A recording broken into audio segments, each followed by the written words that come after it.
Julian Wong, and for the next half hour, I'll be reading from the June 11th, 2026 issue of the River Rock Times on the Niagara Frontier Radio Reading Service.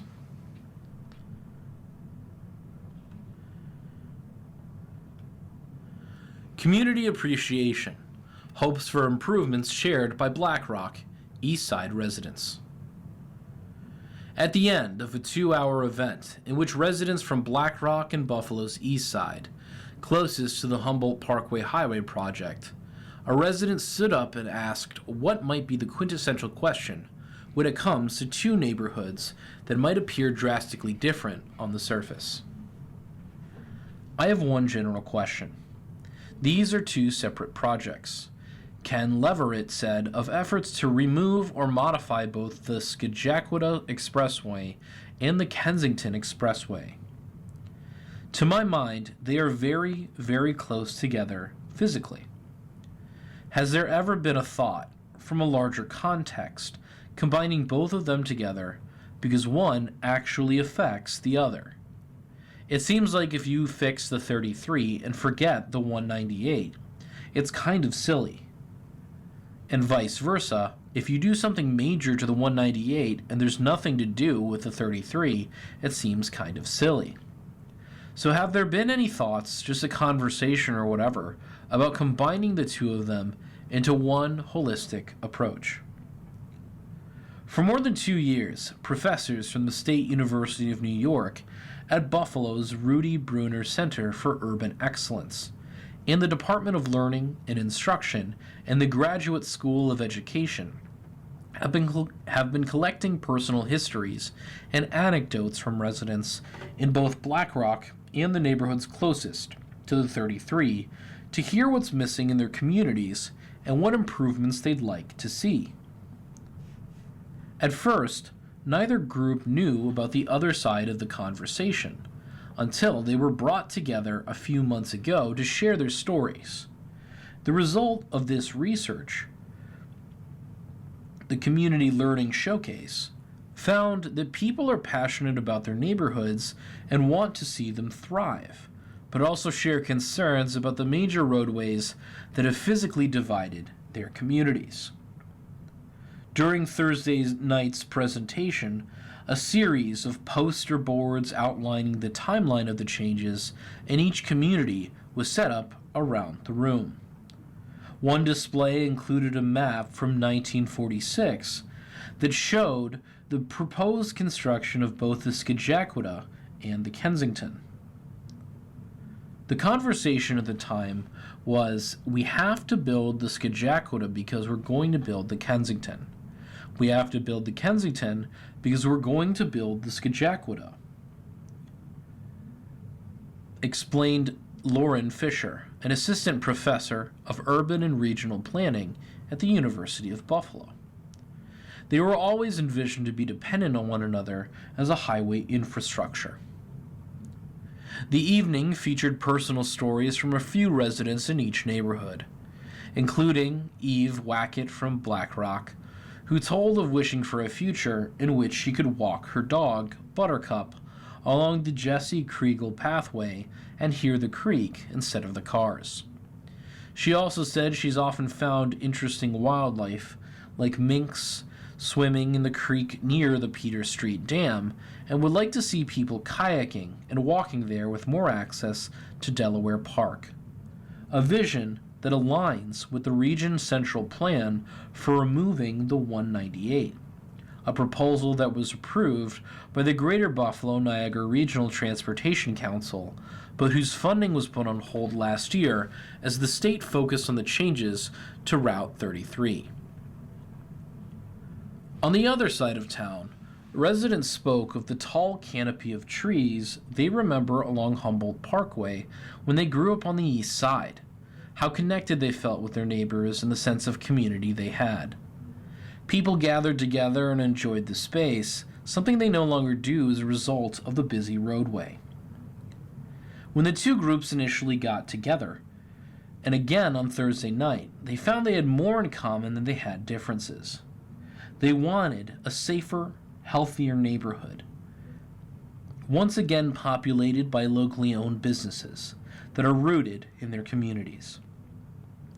They shared a sense of pride in being from their specific neighborhood, regardless of what people who lived elsewhere did or didn't know about it. A preamble to each video included asking Buffalonians what they knew about Jefferson Avenue or Black Rock. In both cases, those interviewed said they knew little about the neighborhood or brought up that each had problems or trouble. To answer Leverett's question, the microphone first went to Ellen Harris Harvey, a resident of the Black Rock Historical Society, and specifically the Trinidad neighborhood, who has long been a community advocate. Before 15 years ago, both of these projects were combined, she said. It used to be one project, and then it split, and ROC, Restore Our Community Coalition, was formed when it split to address the 33 project because that's their community, right where people sit on Humboldt Parkway who are being affected by the highway. She said that while her neighborhood was not included in the UB project initially, she has been interviewed by the teams and believes her community of 200 homes on 37 acres continues to work to restore some of the green spaces, slow down the traffic, and combine these projects to bring back Humboldt Parkway, both for the beautification of the neighborhoods and for the health benefits of reduced car emissions for those who live nearby. Mary Ann Kedron, a member of the cohort representing Black Rock in the research, who has also been involved with the work of the Skagway Corridor Coalition to restore the 198, added that Buffalo's mayor has asked the State Department of Transportation to be designated as lead agency on the 198, which would allow it to make some changes to the roadway without waiting for the state to intervene. Groups from both sides of the city talk all the time. We'll sit there and commiserate, we'll talk, we'll plan together. It is very interesting to me that the New York State Department of Transportation, in one fell swoop, pit these two communities against each other by staging things, she said. They are very, very skilled at putting one community against the other. If you talk to the communities, we all want the same thing. While Mayor Sean Ryan has not received any communication from the Department of Transportation about lead agency status, and the Department of Transportation repeatedly says it is focused on the Queen City Forward effort to redesign the Kensington, we are trying to put as much pressure as possible on the Department of Transportation to say, let the city of Buffalo and its citizens say what they want and need, Kedron said. Because we're not fighting against each other, people are pitting us against each other, and I'm done with it. Thursday night's event marked the end of the pilot phase of the research, Fisher said. We are now going into a place where we're going to start analyzing that, and we're going to start looking at what we did learn and what were the conflicts. We're going to do what academics do. We're going to write some papers and we're going to read about things, but we're also going to be thinking about where do these artifacts live? Where does the video go? Where do the maps go?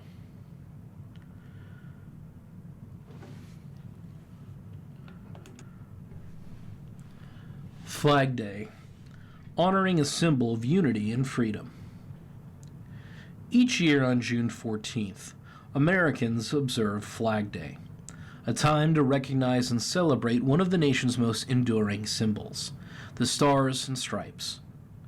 While it may not receive the same attention as some other patriotic holidays, Flag Day offers an important opportunity to reflect on the history of our flag and the values it represents. Flag Day commemorates June 14th, 1777, when the Continental Congress adopted the first official American flag. The resolution was simple. Resolved that the flag of the United States be 13 stripes, alternate red and white, that the Union be 13 stars, white in a blue field. Those original stars and stripes represented the 13 colonies that had declared their independence and embarked on the difficult journey of building a new nation. Over the centuries, the flag has evolved as new states joined the Union. The importance of the flag extends beyond its design. It symbolizes the principles on which the United States was founded: liberty, equality, democracy, and opportunity. For generations of Americans, it has served as a reminder of the sacrifices made by soldiers, public servants, and ordinary citizens who worked to preserve and strengthen those ideals. Flag Day also reminds us that patriotism is more than displaying a banner or attending a ceremony. True patriotism involves active citizenship, participating in our communities, respecting differing viewpoints, and working together to solve common challenges. The flag represents not only our history, but also our shared responsibility for the nation's future. In an era when public discourse can often seem divided, the American flag remains a symbol that belongs to all Americans. Regardless of political beliefs, background, or geography, it reflects a common bond and a shared commitment to the promise of the United States. As Flag Day approaches, citizens are encouraged to display the flag proudly, learn more about its history, and take a moment to consider what it represents. By honoring the flag, we honor the generations who came before us and reaffirm our dedication to the ideals that continue to guide our nation.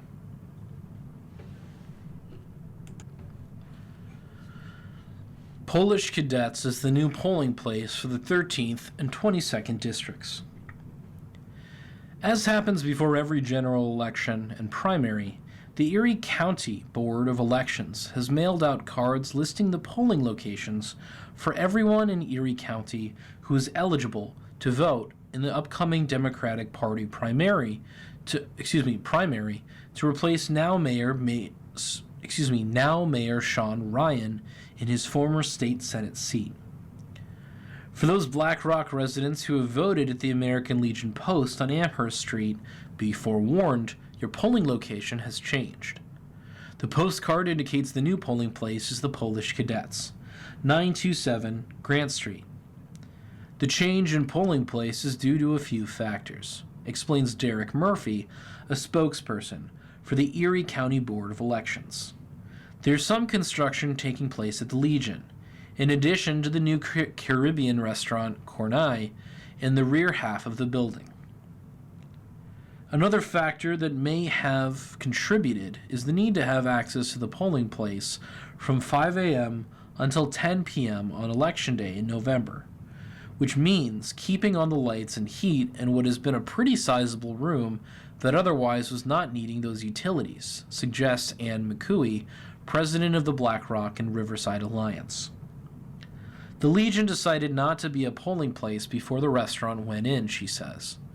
There were also some scheduling conflicts with other organizations that use the space or the front hall that is still operated by the Legion on a regular basis instead of once a year.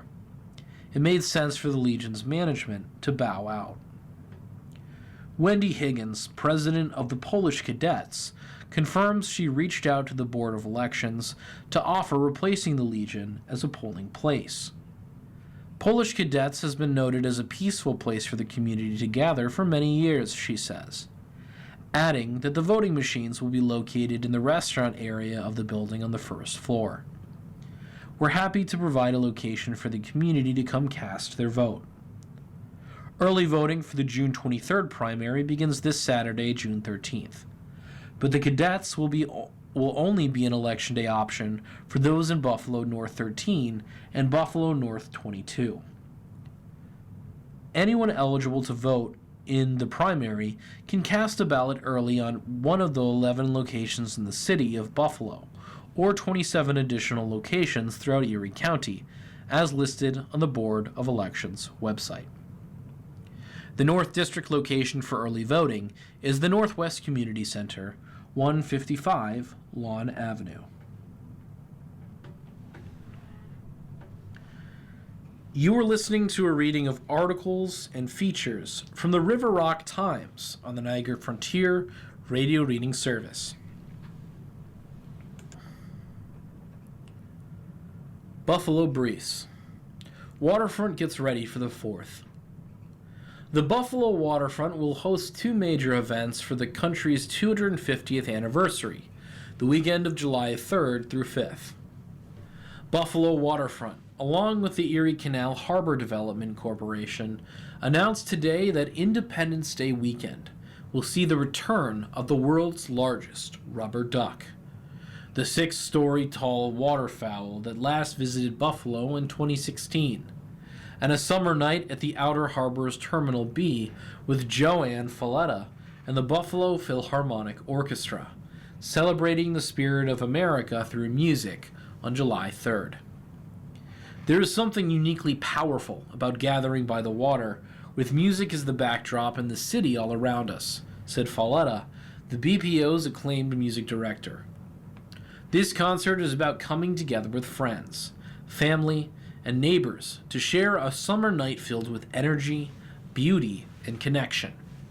It is a celebration of Buffalo as much as it is a celebration of music. The concert will begin at 7 p.m., with fireworks immediately following at approximately 9:15 p.m. Tickets for this free performance are limited and available online on a first-come, first-served basis. Foldable chairs will be permitted for this show, but are subject to security inspection. A summer evening with a free performance featuring the incredible talent of the BPO is a can't-miss experience, said Michelle Cicatello, marketing manager, Buffalo Waterfront. Terminal B is the perfect place to take it all in and celebrate our country's milestone anniversary. The lawn at Canalside will also be bustling Independence Day weekend, with Mama Duck and her 10-foot-tall baby duck, Timmy, landing at the downtown waterfront on July 3rd, in an encore to her memorable visit a decade ago. Born at Canalside, Buffalo Apparel is especially excited to be part of welcoming the world's largest rubber duck this summer and to continually join in creating moments that celebrate Buffalo, its people, and the heart of the city, said Patty Watson, owner of Buffalo Apparel. From July 3rd to July 5th, both ducks will be available for photo ops and general viewing. There will also be plenty of duck-related special programming and a festival atmosphere, including 25 golden ducks placed around the site that can be redeemed for a gift, plus food and beer trucks, and family-friendly activities. The world's largest rubber duck made plenty of fans on her last visit in 2016, and we're thrilled to welcome her back, this time on land, Cicatello said. It's an extra fun reason to visit Canalside on one of the most festive weekends of the year. Bars stay open until 4 a.m. for World Cup. A bill signed into law by Governor Kathy Hochul, aimed at providing more offerings for World Cup attendees, will allow bars and restaurants to stay open longer. Passed by the state legislature over the past weekend, the law will allow businesses in New York counties with earlier closing times to operate until 4 a.m. from June 11th to July 20th. The measure temporarily overrides more restrictive hours set by the state liquor authority. The World Cup is coming to New York, and I want every New Yorker and local business to be part of the action and celebration. No ticket required, Hochul, a Democrat, said in a statement. From the first kick to the last whistle, bars and restaurants across our state can stay open throughout the tournament, bringing New Yorkers together to cheer on every goal and supporting small businesses across the state.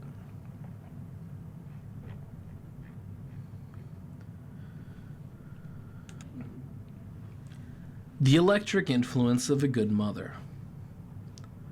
Nikola Tesla was, in many ways, the stereotype of a mad scientist. His mother was kind, curious, and loving. She encouraged him to look beyond his humble beginnings to the world stage, by the foundation for a better life. The last name that is most famous today for the car that bears his name began as a knowledge-obsessed schoolboy. One of 5 children, Nikola Tesla was intelligent and curious about the unknown forces in the world, electricity and magnetics. His father, an Orthodox priest, hoped his son would become a man of the cloth, but Tesla was more interested in the hard evidence of what existed and was yet to be harnessed. His mother, Georgina, was an intelligent woman in her own right, an inventor of gadgets that made difficult house chores easier. I must trace to my mother's influence whatever inventiveness I possess, Tesla reflected. My mother was especially gifted with a sense of intuition, an inventor of the first order, and would, I believe, have achieved great things had not she been so remote from modern life. The small hovel Tesla grew up in was dimly lit by the frugal candles, a piece of braided thread dipped in wax and inserted into a turnip. By this pale light, Tesla watched his mother tinker, listened to his father read, and let his imagination run off into the unyielding woodlands in which they lived. Those woodlands played a role in who Tesla became. On the day of his birth, there was a great thunderstorm. The village midwife, terrorized by the thunderclaps and lightning, decreed, "He'll be a child of the storm," to which the mother in labor answered, "No, a child of light." Tesla's mother led the effort to raise money for her son's education. It was she who inspired his curiosity and defended his unorthodox personality. She taught him to pursue that inner voice of intellectual longing, perhaps one she herself had no means to pursue. Tesla became what many physicists call the father of the 20th century. His working on the alternating current, induction motor, and wireless technology influenced Edison and Westinghouse Electric. He theorized wireless communications and even demonstrated a wireless boat. His developments in a brushless electric motor are still in use today, as are his early developments for the incandescent light. For all his scientific breakthroughs, the fortune he earned and spent, it was his mother he remembered most fondly at the end of his life. In her final weeks, he sat with her for days without sleeping, not wanting to miss her passing. He had abandoned the lecture circuit in Paris to be with her, his first inspiration, his guiding light. Her last words to him were, "You've arrived, Nikola, my dear." New York legislature wraps up least productive session in years. Good government groups are blasting New York's Democratic-controlled New York legislature for its least productive session in years, and for pushing through hundreds of special interest bills without public hearings. The State Assembly and Senate wrapped up its annual session last week after frantically pushing through a slew of bills. But the New York Public Interest Group, or NYPIRG, said the more than month-late budget and a logjam of unfinished legislation made it one of the least productive gatherings in years. A NYPIRG analysis found the Senate and Assembly approved 759 bills this session, more than 100 less than last year's legislative session. That's also the lowest number of bills approved by the legislature since Democrats took control of it in 2019, aside from a pause in lawmaking during the COVID-19 pandemic, according to NYPIRG. In 2022, for example, lawmakers passed more than 1,000 bills. Of course, the legislature could have stayed beyond the scheduled end of the session, but that would have cut into campaign time, NYPIRG said. With many legislators facing primaries at the end of the month, few wanted to hang around and miss time on the campaign trail. Tardy budgets have become common practice in Albany, but NYPIRG said this year's spending package, which was due April 1st, was so late that it impacted the legislature's ability to deliberate over non-budget related legislation. If the budget had been on time, according to the legislature's calendar, lawmakers would have had 2 months to tackle non-budget issues, the group said. This year, the legislature had 1 week. The group also criticized Hochul, who was also seeking a re-election in November, for using her executive budget powers to get what she wants, saying the practice adds to a logjam of unfinished business and squeezes out solutions to problems that could have been addressed. New Yorkers will never know whether if state lawmakers had more time, they would have addressed the issues mentioned or other important unaddressed legislation, the report's authors wrote. When common sense legislation stalls year after year, the explanation that the clock ran out gets stale. Meanwhile, in the rush to push through bills in the final weeks of the session, lawmakers also held fewer public hearings to vet proposals, according to the group Reinvent Albany, which called the most recent session dismal. For example, New York Senate and Assembly just voted for a resolution to amend the state constitution to allow the extreme gerrymandering of state legislative districts, the group said Tuesday in a statement. Would they have passed the resolution after a public hearing where it was assailed by concerned citizens and then editorial boards? By contrast, California, a much larger state, passes more bills every year and requires that all bills be considered at a public hearing before passage, and around 90% ultimately are, Reinvent Albany noted. Public hearings may seem arcane, but shining a bright light on proposed legislation is immensely helpful to the public interest, the group said.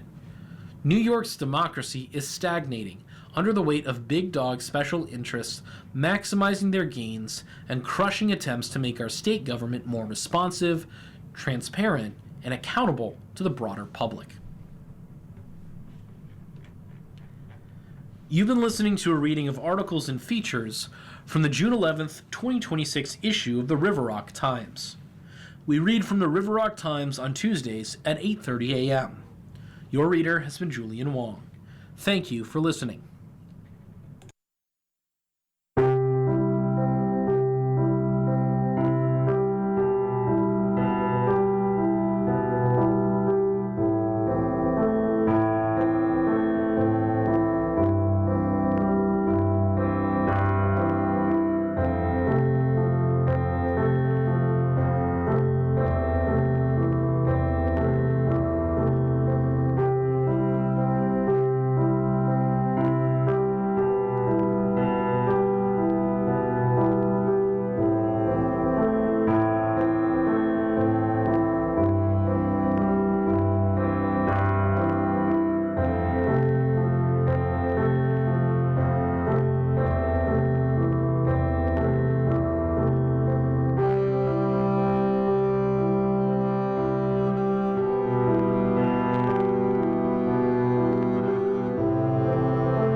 Good morning. Welcome to another broadcast day on the Niagara Frontier Radio Reading Service, a private, not-for-profit organization.